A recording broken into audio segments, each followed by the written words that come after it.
ভিডিওটি junior homeopathic চিকিৎসক বন্ধুদের দেখানোর জন্য, শেখানোর জন্য এবং আরেকটি উল্লেখযোগ্য কেস হোমিওপ্যাথিতে যে সম্ভব তা প্রকাশ করার জন্য। আমি অবধারিত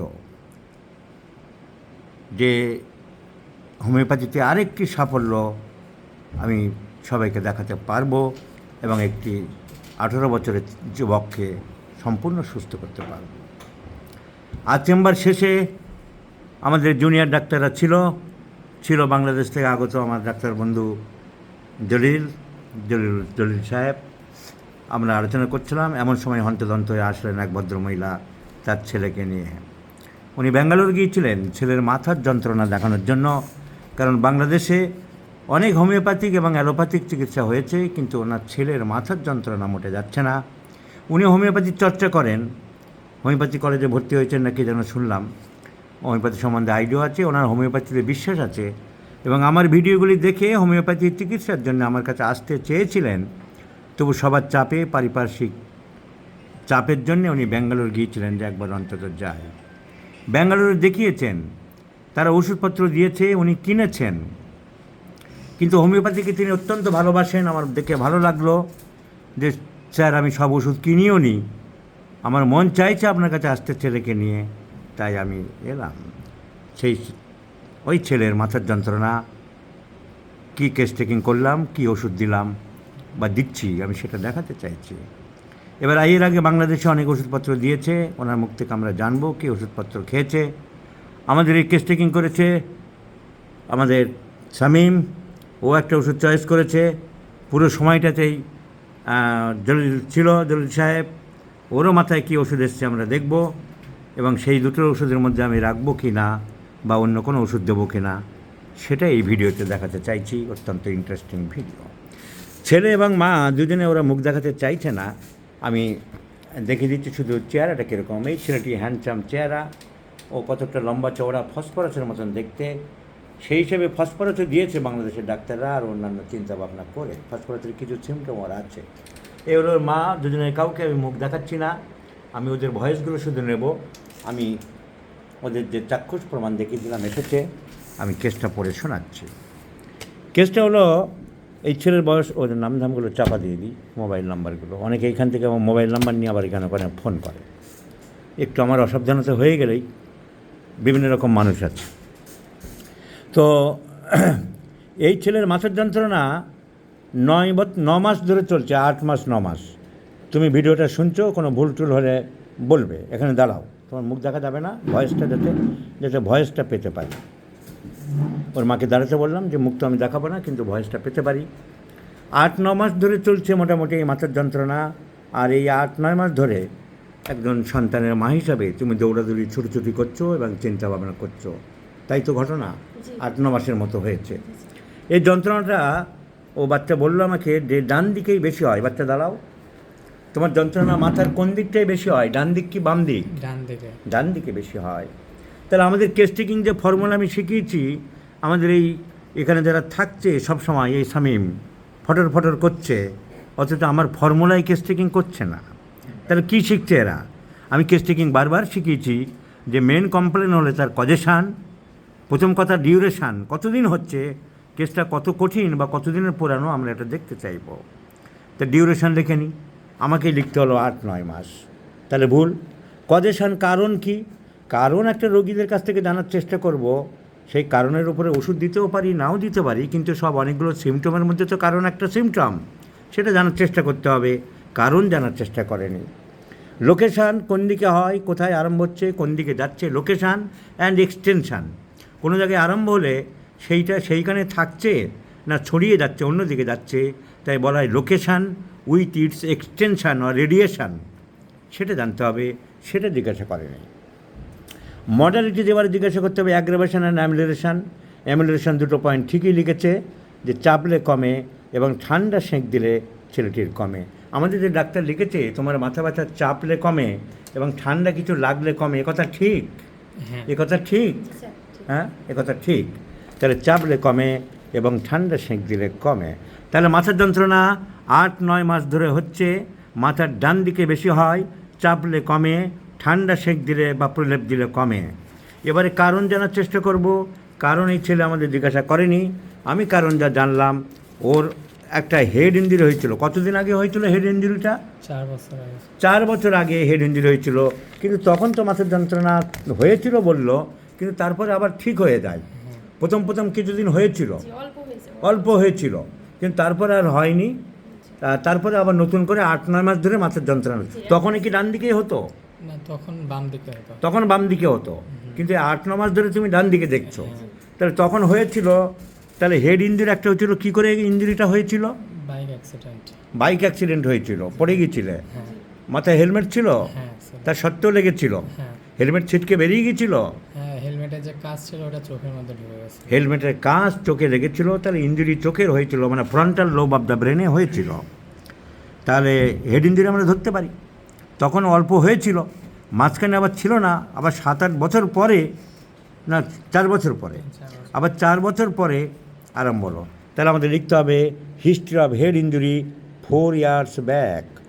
তারপরে কমেছে, হয়েছিল তখন, আবার কমে গিয়েছিল, তারপরে এখন আবার 8 মাসের মতন আরম্ভ হচ্ছে, দিনে দিনে বৃদ্ধি পাচ্ছে। ওর মা চিন্তিত স্বাভাবিকভাবে। রোদে গেলে একটু বাড়ে বলেছো, অ্যাগ্রাভেট সানহিট একটু না, অনেকটাই বাড়ে। রোদে গেলে অনেকটাই বাড়ে, রোদে যেতেই পারে না, রোদে গেলে অনেকটাই বাড়ে। মানসিক লক্ষণ কেস্টিং করতে গিয়ে আমি যা জিজ্ঞাসা করলাম যে রাগ খুব বেশি। রাগের সময় বোঝালে কি রাগ কমে তোমার ছেলে, না আরও বেড়ে যায়? কমে না, বেড়ে যায়, কিন্তু তখন চুপচাপ থাকে বই প্রকার, কিন্তু রাগটা বেড়ে গেছে ওর মা মনে করে। তখন মোট কথা কমে না, কনসোলেশন অ্যামিলেশন হয় না। এর মানসিক লক্ষণ আর কিছু বলতে পারো? ভয় টয় পায় কোনো কিছুর? না, কোনো কিছুতে ভয় পায় না। নার্ভাস বোধ করে? নার্ভাস বোধ করে। কোনো কাজে যাওয়ার আগে যে আমি যেতে পারবো না, ভয় হচ্ছে, আমি কাজ করতে পারবো না, না এরকম করে না। একটা শেকি ফিল হয়, পারবো কি না, হ্যাঁ পারবো কিনা এরকম একটা শেকি ফিল হয়। তো নার্ভাসনেস একটা বোধ করে।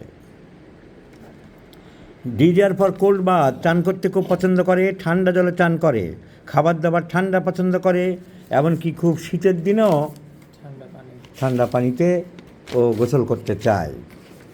ও কাঁচা নুন পাতে খায়। কাঁচা নুনটা বেশি খাও? হ্যাঁ বেশি। কাঁচা নুনটা খাওয়ার খুব অভ্যাস, এটা কমিয়ে ফেলবে।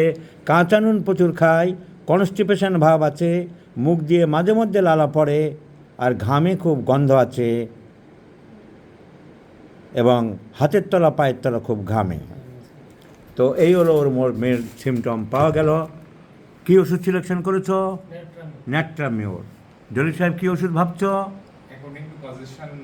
এখন কোয়েশনটা বুঝি না, তুমি টোটাল মেডিসিন সিলেকশন কী আসছে?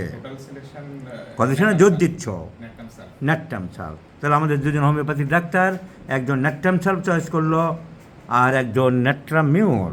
আর ওর মার কাছে শুনবো ও হোমিওপ্যাথির চর্চা করে, বাংলাদেশের ডাক্তাররা কে কী ওষুধ দিয়েছে, মানে বাংলাদেশে কতজন ডাক্তার দেখিয়েছে এবং তারা কী ওষুধ দিয়েছে, বেশিরভাগ নামগুলো বলছিলে। বাংলাদেশে আমি প্রায় 4-5 জন ডাক্তারকে দেখানো হয়েছিল। কী ওষুধ দিয়েছে? সাইলিশিয়া দিয়েছে, Natrum mur, Merc sol, Argentum Nitricum, Phosphorus, Gelsemium, Tuberculinum, Syphilinum, Psorinum, আরও মনে পড়ছে না, মানে আরও ছিল। তাহলে দেখা গেল যে বাংলাদেশে 10-12টা ওষুধ পড়েছে, কিন্তু কোনো রিলিফ পায়নি তোমার ছেলে, কোনো রিলিফ হলো না। এখন এই বাচ্চাকে কি ওষুধ দেওয়া যাবে? একজন ডাক্তার কী দিয়েছিল? হ্যাঁ, একজন ডাক্তার আবার কার্সিনো, বাংলাদেশের ডাক্তাররা অনেকে আবার কার্সিনোচিন বড্ড ইউজ করে। কার্সিনোচিন কে পরীক্ষা করলো, কী তার সিমটম, কিছুই বোঝে না, কার্সিনোচিন মারতে হয় তাই মারে।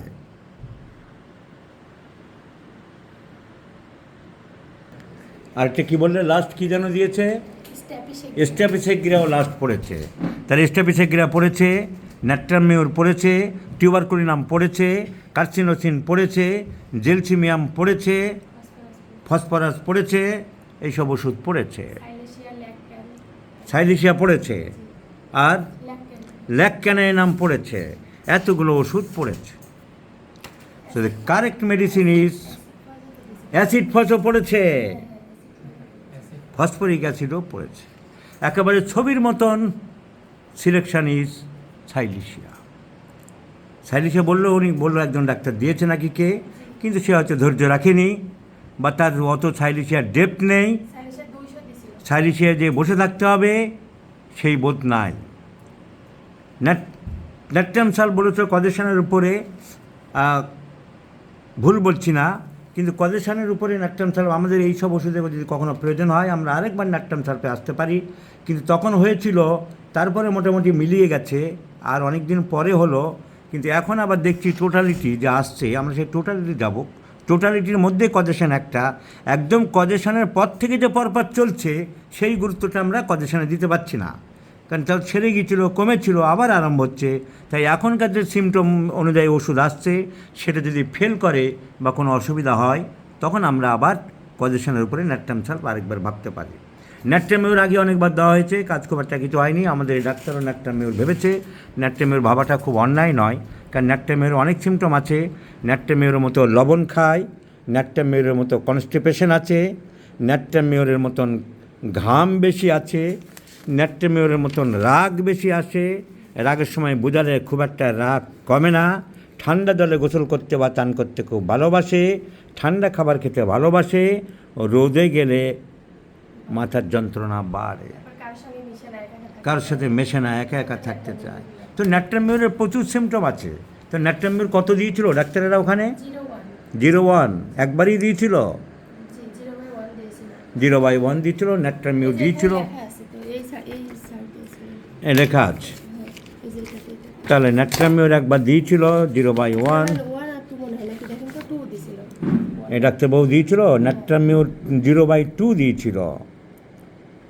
আমাদের আরেকজন ডাক্তারবাবু পাওয়া গেছে, ডাক্তার মোহাম্মদ সালিমুর রহমান BHMS, উনি ন্যাট্রামিউর দিয়েছিলেন। তাহলে ন্যাট্রামিউর অনেকে চিন্তা ভাবনা করেছে, কিন্তু ওনার প্রেসক্রিপশন আবার কি শ্যাম্পু লেখা কিসের?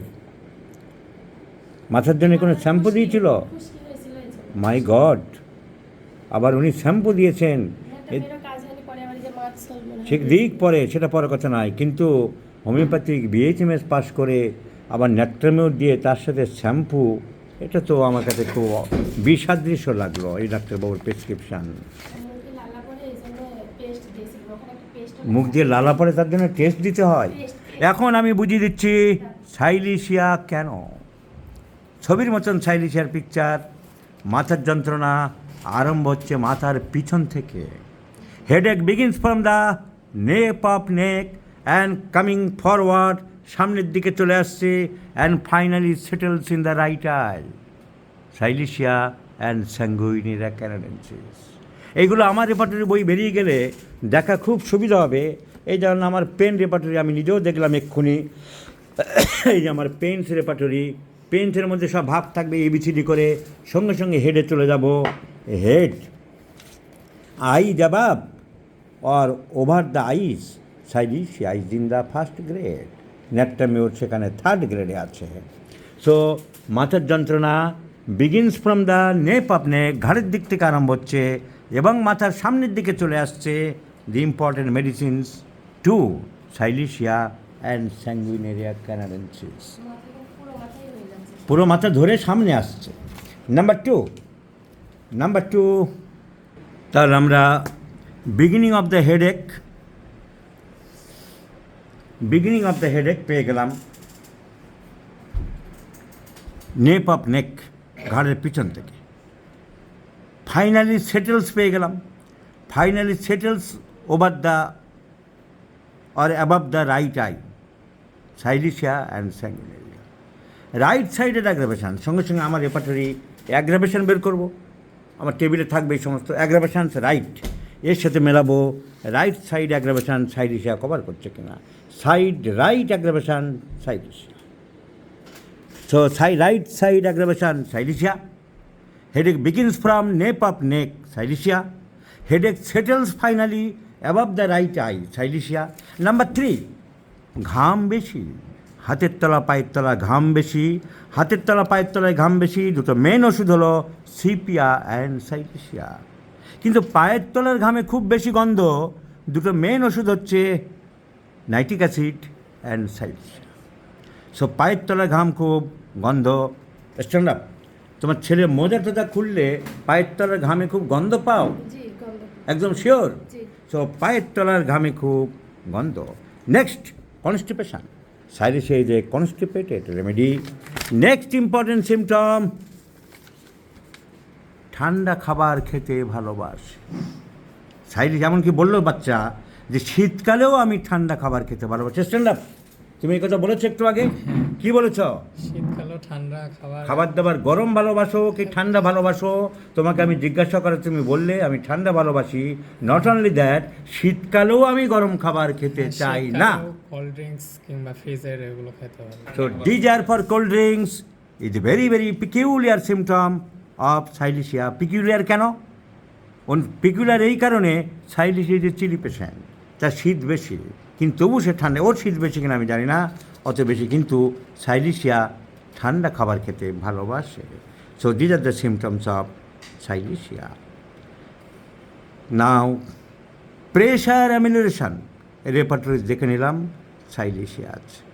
তারপরে একটু নার্ভাস, একটু শেকি, পরীক্ষা দিতে যাওয়ার আগে, ইন্টারভিউ দিতে যাওয়ার আগে তুমি কি খুব দৃঢ়চেতা থাকো না একটু নার্ভাস বোধ করো? একটু নার্ভাস বোধ করে। This is the symptom of Silicea, দৃঢ়তার অভাব। নরেন ব্যানার্জির বাংলা বইয়ে পরিষ্কার লেখা আছে Silicea দৃঢ়তার অভাব মনে এবং শরীরে। So all symptoms including mental, physical and the particular. Mental symptom nervousness, দৃঢ়তার অভাব, আর physical general desire for cold foods, right sided aggravation, all are perspiration of souls very offensive, all are physical general. Particulars, the headache begins from the nape of neck and settles over the right eye. These are the particular symptoms, all covered by Silicea. তোমার ছেলে নিশ্চিন্তে সুস্থ হয়ে যাবে। কোনো একজন doctor Silicea ভেবেছিল, কিন্তু সে হয় ধৈর্য রাখতে পারেনি বা কন্টিনিউ করেনি। মনের দৃঢ়তার অভাব, Silicea যেমন সিমটম মনের দৃঢ়তার অভাব, এইসব ডাক্তারদেরও মনের দৃঢ়তার অভাব। Silicea যদি কনফার্ম বোঝার ক্ষমতা থাকবে তো Silicea থাকবে, সে থাকেনি, চলে গেছে। সো সিঙ্গেল মেডিসিন, আর কোনো ওষুধ আসার কোনো স্কোপ নেই। শুধু যদি Silicea ফেল করে কোনো কারণবশত, when the well selected remedy fails, তখন আমরা ভাববো ন্যাকটাম মিউর বা ন্যাকটাম সাল্প, পরবর্তীকালে ভাববো। এই মুহূর্তে আমাদের Siliciaর কোনো বিকল্প আমরা দেখছি না।